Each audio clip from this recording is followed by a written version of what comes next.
Hello दोस्तों, Lalit study 105 YouTube channel पर आपका स्वागत है।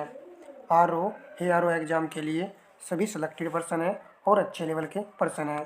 क्लास को आरंभ करते हैं। पर्सन नंबर 1 है ENWR के माध्यम से किसानों के लिए ऋण मूल्यांकन की सुविधा के लिए सरकार द्वारा शुरू की गई योजना का क्या नाम है? वेयर हाउस ऋण गारंटी योजना, किसान सशक्तिकरण योजना, ऋण गारंटी योजना, ई किसान ऋण योजना। राइट आंसर ऑप्शन सी है, ऋण गारंटी योजना।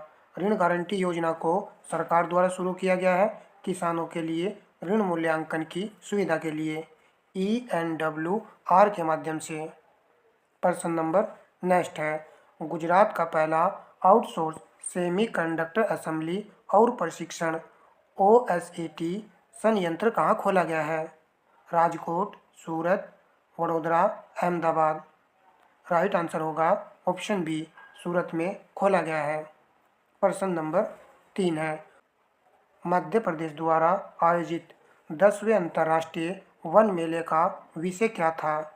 एक दिन हमने आपको ये क्वेश्चन करा था कि 10वें अंतर्राष्ट्रीय वन मेले का आयोजन कहाँ किया गया, तो इसका आयोजन किया गया था मध्य प्रदेश में।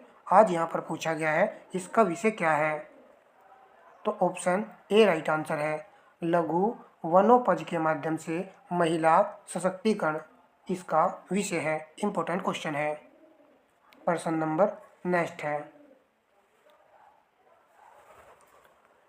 एक कक्षा की परीक्षा में 5 छात्रों के प्राप्तांकों का औसत 39.20 है 39.20 है और उनमें से 3 के प्राप्तांकों का औसत 41 है। शेष 2 छात्रों के प्राप्तांकों का औसत ज्ञात कीजिए। ऐसे प्रश्न ही ARO की परीक्षा में मैथ से बन जाते हैं। चलिए देख लेते हैं। अच्छा प्रश्न है, 5 छात्रों के प्राप्तांकों का औसत। तो 5 छात्रों का दिया गया है आपको 39.0, तो 5 की आप इसमें गुना कर लीजिए। 5 0 0 आएगा, 5 दूनी 10, हासिल को 1 लगेगा, 5 9 45 और 1 46, 4 हासिल लग जाएगा, 5 तिया 15 और 4 15 और 4 19 होते हैं। अब यहाँ पर देखिए 2 अंक के बाद दशमलव लगी हुई है, तो आप 2 अंक के बाद दशमलव लगा दीजिए। 3 के प्राप्तांकों का औसत 41 है, तो 3 का जो है आपको 41 दिया गया है। 41 में 3 की गुना कीजिए, कितना आएगा? 3 एकम 3 और 3 चौक 12 आएगा। अब आप यहाँ पर देखिए 5 का दिया गया है हमको इतना और 3 का दिया गया है इतना। शेष 2 का पूछा है, यदि आप 5 में से हटा लेंगे तो आपको आंसर मिल जाएगा। इसी प्रकार आप 196 में से 123 को घटाइए, यहाँ पर 3 आएगा और यहाँ पर 7 आएगा, 73 बचेगा। तो 2 की वैल्यू इतनी है, 1 की वैल्यू आप निकाल लीजिए। 73/2, 2 तिया 6 हो जाएगा, 2 छक्की 12, पॉइंट लगाइए, 0 बढ़ाइए, 2 पंजे 10, 36.5। ऑप्शन बी आपके प्रश्न का राइट आंसर होगा। तो इस तरीके से इस प्रश्न को आसानी से कर सकते हैं। पर्सन नंबर लगाएंगे नेक्स्ट। जॉन, जॉनी और जॉर्डन खेत में किसी कार्य को क्रम से 6, 12 और 24 दिन में पूरा करते हैं। वे एक साथ मिलकर उसी कार्य को कितने दिन में पूरा करेंगे? तो तीनों मिलकर उस कार्य को कितने दिन में पूरा करेंगे, ये प्रश्न में पूछा गया है। तो यहाँ पर लिख लीजिए 6, 12 और 24। ठीक है दोस्तों, इनका आप यहाँ पर एलसीएम ले लीजिए। एलसीएम आएगा 24। आप देख रहे हो बड़ी वैल्यू 24 है, तो 24 ही एलसीएम बन जाएगा। ठीक है, उसके बाद में आप 6 से 24 को डिवाइड कीजिए, 6 चौक 24, 12 दूनी 24 और 24 एकम 24। तो यहाँ पर इनकी ये क्षमता आ गई है। ठीक है, और ये आपका टोटल वर्क है। तो इन दोनों इनको जोड़ लीजिए, यहाँ पर 7 हो जाएगा। 24 को आप 7 से भाग कर दीजिए, 7 तिया 21, 3 शेष बचेगा, तो 3 ऊपर आ जाएगा, 7 नीचे आ जाएगा। तो 3 सही 3/7 दिन। ऑप्शन है यहाँ पर आपके प्रश्न का राइट आंसर होगा। इस तरीके से आप इसको हल कर सकते हो। प्रश्न नंबर देखते हैं नेक्स्ट।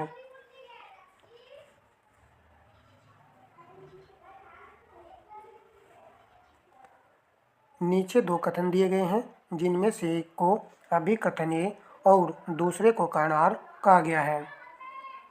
देखिए यहाँ पर अभिकथनीय स्टेनलेस स्टील लोहे में जंग नहीं लगता है, कारण इसे कार्बन, क्रोमियम, निकिल और मैग्नीज जैसी धातुओं को मिलाकर बनाया जाता है। कूट के माध्यम से सही उत्तर का चयन करना है। यदि आपने ऑप्शन सी चुना है तो ये सही आंसर होगा। ए और आर दोनों सत्य हैं और आर ए की सही व्याख्या करता है। बिल्कुल सही व्याख्या ये कर रहा है। स्टेनलेस स्टील लोहे में जंग नहीं लगता, तो इसका रीजन ये है कि यह कार्बन, क्रोमियम, निकिल, मैग्नीज जैसी धातुओं से मिलकर बना होता है। तो कथन का उत्तर आपको कारण में मिल रहा है, इसलिए इसकी सही व्याख्या कर रहा है। और स्टेनलेस स्टील ये भी पूछा जाता है किन मिश्र धातुओं से मिलकर ये बनी होती है, तो यही इनसे मिलकर बनी होती है, कार्बन, क्रोमियम, निकिल और आपका मैग्नीज। तो ये सब धातुएं हैं जिनसे मिलकर ये बनी होती है। पर्सन नंबर लगाएंगे नेक्स्ट।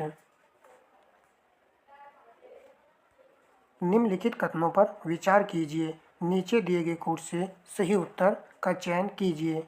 अत्यधिक अम्लीय मृदा में पौधों की वृद्धि अच्छी होती है। क्या अत्यधिक अम्लीय कैल्शियम ऑक्साइड एवं कैल्शियम हाइड्रॉक्साइड जैसे क्षारक मृदा को उपजाऊ बनाते हैं? कूट के माध्यम से सही उत्तर का चयन कीजिए। ऑप्शन डी राइट आंसर है। केवल यहाँ पर दूसरे वाला कथन सही रहेगा, पहला कथन यहाँ पर गलत हो जाएगा। देखिए अत्यधिक अम्लीय कहा है, अत्यधिक अम्लीय मृदा में पौधों की वृद्धि के लिए अच्छी होती है, ये गलत है। अत्यधिक नहीं, यदि कम होता तो चल जाता, ठीक है। अत्यधिक अम्लीय कहे या अत्यधिक क्षारीय कहे, यह मिट्टी पौधों में वृद्धि के लिए अच्छी नहीं मानी जाती है। याद रखना आपको, अम्लीय मृदा को जो है ठीक किया जाता है, उपजाऊ बनाया जाता है। तो किससे उपजाऊ बनाते हैं? कैल्शियम ऑक्साइड से, CaO, और आपका कैल्शियम हाइड्रॉक्साइड CaOH का होल 2, ठीक है। पहले वाले को क्या कहा जाता है? बिना बुझा हुआ चूना, और इसको कहा जाता है बुझा हुआ चूना। इम्पोर्टेंट पॉइंट है ये। तो अम्लीय मिट्टी को कृषि के लिए उपजाऊ बनाया जाता है, तो उसमें चूने का इस्तेमाल किया जाता है, ठीक है दोस्तों। चलिए पर्सन नंबर लगाएंगे नेक्स्ट। 8 सितंबर 2024 में विश्व स्वास्थ्य संगठन WHO ने आधिकारिक तौर पर निम्न में से किस देश को कुष्ठ रोग को खत्म करने वाला दुनिया का पहला देश माना है? Nepal, Jordan, Syria, Sudan. तो ऑप्शन बी राइट आंसर है, जॉर्डन को। देखिए जॉर्डन को जो है कुष्ठ रोग को ख़त्म करने वाला दुनिया का पहला देश माना है WHO ने, यह आधिकारिक जानकारी दी है। पर्सन नंबर लगाएंगे नेक्स्ट। सूची फर्स्ट का मिलान सूची सेकंड से कीजिए। सूची फर्स्ट में विभाग दिए गए हैं, सूची सेकंड में संस्थापक दिए गए हैं। दीवाने अमीर को ही विभाग के संस्थापक हैं महमूद बिन तुगलक, ए का 2 आएगा। दीवाने मुस्तक राज अलाउद्दीन खिलजी, बी का 1 है। दीवाने इश्तिहाक गयासुद्दीन तुगलक, दीवाने वकूब जलाउद्दीन खिलजी, डी का 4 है। 2, 1, 3, 4 ऑप्शन बी आपके पर्सन का राइट आंसर है। तो याद करना है तो इसको कर लीजिए। दीवाने वकूफ जो विभाग था इसके संस्थापक थे जलाउद्दीन खिलजी। अन्य सभी पॉइंट हम जानते ही हैं। पर्सन नंबर लगाएंगे नेक्स्ट।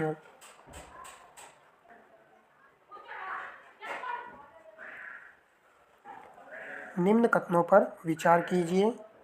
उपरोक्त कथनों में से कौन सा कथन सही है? सही कथन का चयन करना है। हड़प्पा कालीन पुरास्थल सलोनी से लगभग 125 मानव समाधान प्राप्त हुए हैं, जिनकी दिशा उत्तर से दक्षिण है। सलोनी पुरास्थल उत्तर प्रदेश के मेरठ जिले में स्थित है। ऑप्शन ए राइट आंसर है। केवल यहाँ पर पहले वाला कथन सही है, दूसरा कथन यहाँ पर गलत हो जाएगा। सलोनी पूरा स्थल उत्तर प्रदेश के किस जिले में स्थित है ये? तो ये जिले का नाम है बागपत। बागपत जिले में है सलोनी पूरा स्थल। तो दोस्तों, हड़प्पा कालीन पुरस्थल सलोनी से मानव समाधान के 125 अवशेष प्राप्त हुए थे, जिनकी दिशा आपको बताई जा रही है उत्तर से दक्षिण है। ठीक है, और ये मेरठ में नहीं बागपत जिले में है। चलिए प्रश्न नंबर लगाते हैं नेक्स्ट। सूची फर्स्ट को सूची सेकंड के साथ में सम्मिलित कीजिए। सूची फर्स्ट में पूरा अवशेष है और सूची सेकंड में स्थल दिए गए हैं। चित्रकला भीम बेटका, पशुपालन आदमगढ़, जुड़वा समाधान मैदहा, धान लहुरा देव। सही का चयन करना था। तो यहाँ पर सभी जो है एक दूसरे के सामने सही सम्मिलित हैं। आपका आंसर होगा ऑप्शन ए विकल्प। देखिए यहाँ पर भी ये वाला पॉइंट आया है, जुड़वा समाधान कहाँ से प्राप्त हुआ है? महदा से। इसको भी याद रखना है। और दोस्तों, पशुपालन के जो अवशेष प्राप्त हुए थे ये हमको आदमगढ़ से प्राप्त हुए थे। लहुरा देव ये उत्तर प्रदेश में है, जहाँ से धान के छाछ से प्राप्त हुए थे। प्रश्न नंबर लगाएंगे नेक्स्ट। प्रत्येक पॉइंट को अच्छे से कवर करते हुए चलेंगे। देखिए, हम प्रत्येक सेट में आपको कुछ ना कुछ अच्छा मटेरियल देने की पूरी कोशिश करते हैं। प्रश्न नंबर 12 है, संविधान के अनुच्छेद 21 के अंतर्गत जीवन प्रदत्त जीवन के अधिकार में मृत्यु का अधिकार शामिल नहीं है। अनुच्छेद 21 में जीवन का अधिकार जो है शामिल है, और इसमें कहा गया है मृत्यु का अधिकार शामिल नहीं है। तो किस वाद में उल्लेखित है? ऑप्शन ए राइट आंसर है ज्ञान कौर बनाम स्टेट ऑफ पंजाब 1996। याद कैसे रखें? देखिए, थोड़ा सा लॉजिक बना लीजिएगा। संविधान के अनुच्छेद 21 के अंतर्गत जो है जीवन का अधिकार आता है, मृत्यु का अधिकार इसमें शामिल नहीं है, और ये संभव है ज्ञान से ये संभव है। ऐसे आपको रिलेट कर लेना है। चलिए प्रश्न नंबर लगाएंगे 13 है, निम्न कथनों पर विचार कीजिए। कथन नंबर 1 देखिए, अनुच्छेद 263 अंतर्राज्य परिषद के गठन की व्यवस्था करता है। अंतर्राज्य विवादों पर जांच करने, सलाह देने का कार्य अनुच्छेद 131 के अंतर्गत सर्वोच्च न्यायालय की आरंभिक अधिकारिता के अंतर्गत आता है। कौन सा कथन यहाँ पर सही है? यदि आपने पहला ऑप्शन चुना है तो बिल्कुल सही आंसर रहेगा। 1 और 2 दोनों ही यहाँ पर सही कथन है। चलिए प्रश्न नंबर लगाएंगे 114 है। प्रश्न नंबर 14 है, निम्न में से कौन सा युग्म सही सम्मिलित है? पुस्तक और लेखक दिए गए हैं। बापू माई मदर पुस्तक के लेखक मनु बहन यहाँ पर दिया गया है। The life divine Lala Lajpat Rai. A nation in making पुस्तक के लेखक सुरेंद्रनाथ बैनर्जी। कोट का प्रयोग करके उत्तर चुनिए। ऑप्शन सी राइट आंसर रहेगा। 1 और 3 यहाँ पर सही है। The nation in making Surendranath Banerjee, Bapu my mother Manu बहन, द लाइफ डिवाइन इस पुस्तक के लेखक आप सब जानते हो अरविंद घोष है। चलिए प्रश्न नंबर लगाएंगे 15। ओगा घाटी निम्नलिखित में से किस राज्य या केंद्र शासित प्रदेश में स्थित है? ऑप्शन ए राइट आंसर है लद्दाख में। ओगा घाटी लद्दाख राज्य में स्थित है। प्रश्न नंबर 16 है, ओंकारेश्वर परियोजना निम्नलिखित नदियों में से किस एक से संबद्ध है? Chambal, Narmada, Tapti, Bhima. Option A right answer है नर्मदा। ओंकारेश्वर परियोजना नर्मदा नदी पर है, मध्य प्रदेश राज्य में है। आईएएस में पूछा गया प्रश्न है। प्रश्न नंबर नेक्स्ट है, कल्याण सोना एक किस्म है, चावल की, मक्का की, गेहूं की, ज्वार की। तो ऑप्शन सी चुनने वाले विद्यार्थियों का राइट आंसर हो जाएगा। गेहूं की किस्म है कल्याण सोना। कल्याण सोना, कल्याण करने वाला सोना किसको कहा जाता है? गेहूं को कहा जाता है। चलिए, सभी के याद है वैसे तो ये। प्रश्न नंबर 18 है, सूची फर्स्ट में अयस्क है और सूची सेकंड में वे राज्य जिनमें उनका खनन होता है को सुमेलित कीजिए।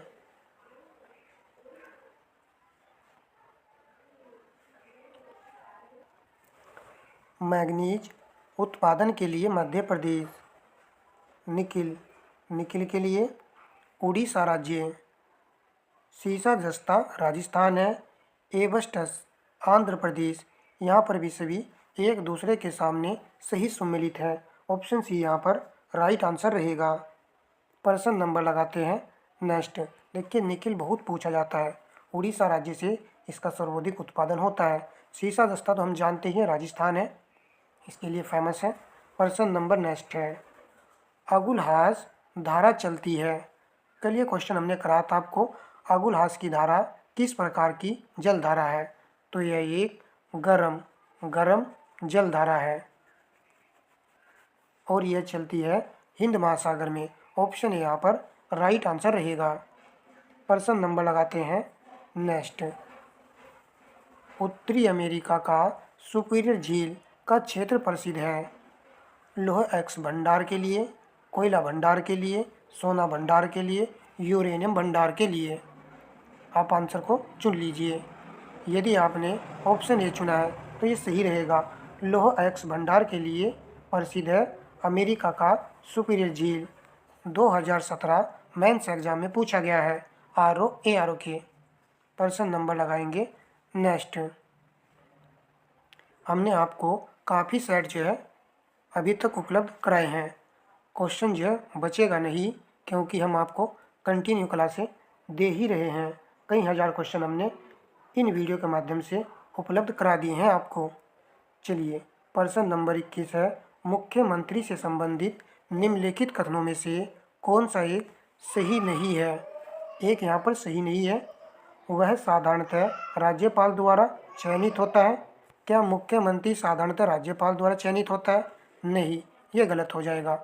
उसका तो बाकायदा चुनाव होता है। वह राज्यपाल द्वारा औपचारिक नियुक्ति पाता है, ये पॉइंट सही है। वह विधानसभा में बहुमत दल के सदस्यों द्वारा चुना जाता है, ये पॉइंट भी सही है। उसका पद पर बना रहना बहुत से कारकों पर निर्भर करता है, बिल्कुल सही बात है। जो मुख्यमंत्री बनता है उसका पद पर बना रहना बहुत से कारकों पर निर्भर करता है। तो जो मुख्यमंत्री बनता है उसकी गरिमा अलग ही होती है और वो सभी सदस्यों में पावरफुल होता है। ठीक है, चलिए प्रश्न नंबर देखते हैं 22। भारतीय संविधान के अनुच्छेद 243 ZJ के अनुसार सहकारी समिति के निर्देशकों की अधिकतम संख्या हो सकती है। ऑप्शन ए राइट आंसर है। 21 जो है अधिकतम संख्या हो सकती है। याद कर लीजिए इस प्रश्न को। प्रश्न नंबर लगाएंगे नेक्स्ट।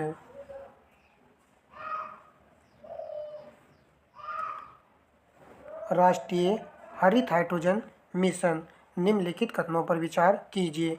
कौन सा कथन सही है उसका चयन करना है। इसका उद्देश्य 2030 तक प्रतिवर्ष 5 MMT मिलियन मीट्रिक टन की हरित हाइड्रोजन उत्पादन क्षमता विकसित करना है। ये क्वेश्चन हमने बहुत पहले आपको कराया था। पर्यावरण, वन और जलवायु परिवर्तन मंत्रालय इसके कार्यान्वयन के लिए नोडल मंत्रालय हैं।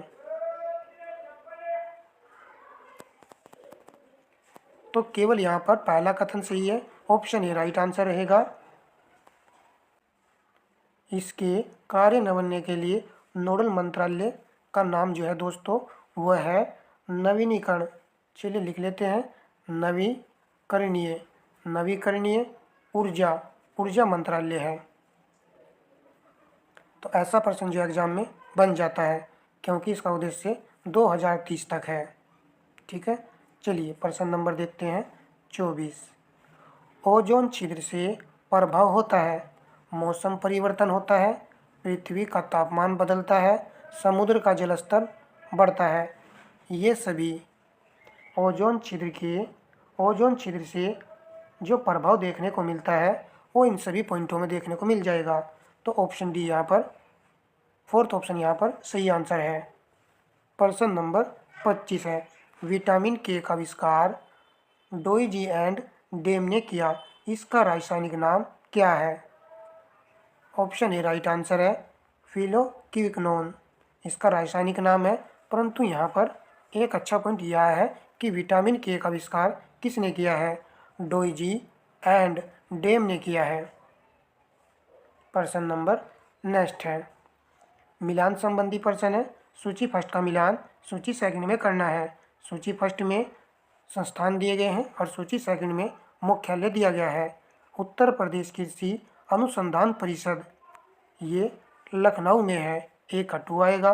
राज्य पशु उत्थान वन संकर केंद्र ये आपका बरेली में है, तो बी का 1 आएगा। पान अनुसंधान एवं प्रशिक्षण केंद्र महोबा में है, सी का 4 है। उत्तर प्रदेश गन्ना शोध परिषद शाहजहाँपुर, तो डी का 3 है। 2 1 4 3, 2 1 4 3 देख लीजिए, ऑप्शन बी में है, तो ऑप्शन बी आपके प्रश्न का राइट आंसर है। प्रश्न नंबर देखते हैं 27, किसी विशेष वर्ग में जन्मे पंजीकृत कुल बच्चों की संख्या मध्य वर्ष की कुल जनसंख्या के बीच अनुपात जिसे प्राय प्रति हजार पर व्यक्त किया जाता है कहलाता है। क्या कहलाता है? कुल या अशोधित जन्म दर, शोधित जन्म दर, सामान्य प्रजनन दर, इनमें से कोई नहीं। तो आंसर होगा ऑप्शन ए विकल्प, कुल या अशोधित जन्म दर। किसी विशेष वर्ष में जन्मे पंजीकृत कुल बच्चों की संख्या मध्य वर्ष की कुल जनसंख्या के बीच के अनुपात को प्राय प्रति 1000 पर व्यक्त किया जाता है, और जो कि कहलाता है अशोधित जन्म दर। प्रश्न नंबर लगाएंगे 28, इनमें से कौन सा त्यौहार डांडिया और गरबा जैसे नृत्यों के साथ मनाया जाता है? मोस्ट इम्पोर्टेंट क्वेश्चन है। इस सेट में काफ़ी अच्छे क्वेश्चन थे और हमने सभी को अच्छे से कराया भी है। चलिए भाई, तो आंसर होगा ऑप्शन बी नवरात्रि। नवरात्रि के साथ जो है डांडिया गरबा जैसे नृत्यों को मनाया जाता है। प्रश्न नंबर नेक्स्ट है, सूची फर्स्ट का मिलान सूची सेकंड से करना है। हाईटेक सिटी हैदराबाद, तो यहाँ पर ए का 4 आएगा। साइंस सिटी किसको कहा जाता है? ये कहा जाता है कोलकाता को, बी का 3 आएगा। रॉकेट प्रशिक्षण केंद्र थुम्बा, सी का 2 है। केंद्रीय औषधि अनुसंधान संस्थान लखनऊ, डी का 1 है। 4 3 2 1, लगता है ऑप्शन बी राइट आंसर होगा। लगता नहीं है ही ऑप्शन बी राइट आंसर। चलिए प्रश्न नंबर लगाएंगे नेक्स्ट। ये एक रीजनिंग का प्रश्न है, लगे हाथ इसको भी देख लेते हैं। कूट भाषा में इसको इस रूप में लिखा जाता है, तो इसको लिखने के लिए क्या कोड आएगा? कीजिए।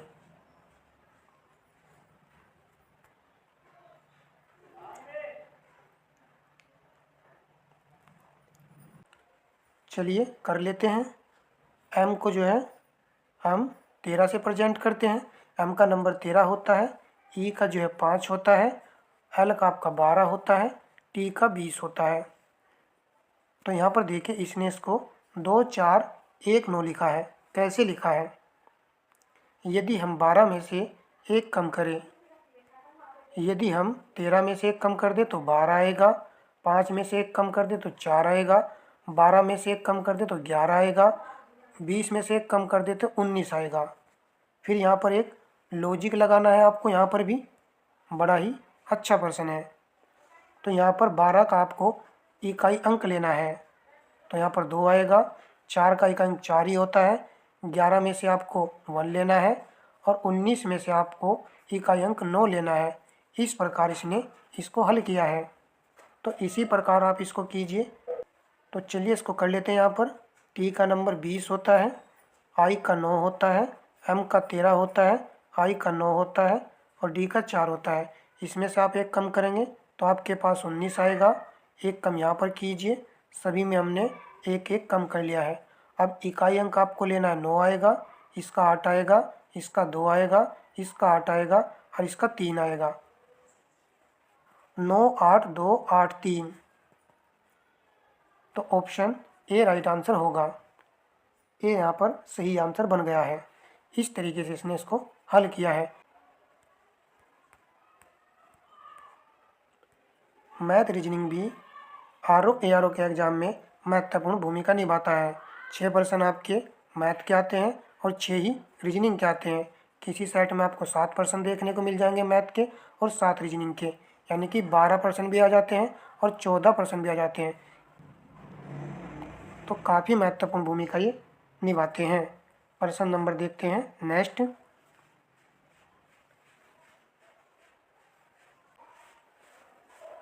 ओंकारेश्वर फ्लोटिंग सोलर प्रोजेक्ट 25 दिसंबर 2024 को प्रधानमंत्री नरेंद्र मोदी ने मध्य प्रदेश में पूर्व प्रधानमंत्री अटल बिहारी वाजपेयी की 100वीं जयंती के अवसर पर कई महत्वपूर्ण परियोजनाओं की शुरुआत की है। पहला पॉइंट तो यही याद रखना आपको, ओंकेश्वर फ्लोटिंग सोलर प्रोजेक्ट की शुरुआत जो है कहाँ से की गई है, मध्य प्रदेश से की है और इसका शुभारंभ जो प्रधानमंत्री नरेंद्र मोदी ने किया है। अब ये क्वेश्चन आता, ओंकेश्वर परियोजना संबंधित थी मध्य प्रदेश से, हमने आपको बताया है। और हाँ दोस्तों, यहाँ पर लाइक और शेयर का बटन है। क्या सर आप भी बार बार बोलते रहते हो? चलिए आज आप अपनी समझ से ही वीडियो को लाइक शेयर कर दीजिएगा यदि आपको सेशन अच्छा लगा है। प्रश्न के पॉइंट देखें यहाँ पर क्या क्या मुख्य पॉइंट दिए गए हैं। केन बेतवा नदी जोड़ो परियोजना, केन बेतवा नदी जोड़ो परियोजना जो कि मध्य प्रदेश उत्तर प्रदेश के किसानों को सिंचाई और पेयजल की सुविधा देकर बड़ी राहत देगी। तो इसका भी शिलान्यास किया गया है। इम्पोर्टेंट फैक्ट है, नीचे आइए। ओंकारेश्वर फ्लोटिंग सोलर प्रोजेक्ट, प्रधानमंत्री नरेंद्र मोदी ने ओंकारेश्वर फ्लोटिंग सोलर प्रोजेक्ट का उद्घाटन किया है और इसका क्या लक्ष्य है यहाँ पर दिया गया है। यह प्रोजेक्ट भारत के 2070 तक शून्य कार्बन उत्सर्जन के लक्ष्यों को प्राप्त करने में मदद करेगा और जल संरक्षण में भी सहायक है। तो आप सब जानते हो शून्य कार्बन उत्सर्जन का लक्ष्य रखा गया है 2070 तक। तो ये इसमें क्या करेगा, महत्वपूर्ण भूमिका निभाएगा। चलिए, अटल ग्राम सुशासन भवन 1153, अटल ग्राम सुशासन भवनों की आधारशिला रखी गई है।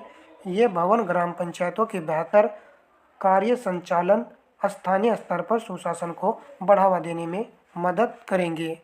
तो अच्छा पॉइंट ये है कि ये ग्राम पंचायत के बेहतर कार्य के संचालन के लिए सुशासन को बढ़ावा देंगे।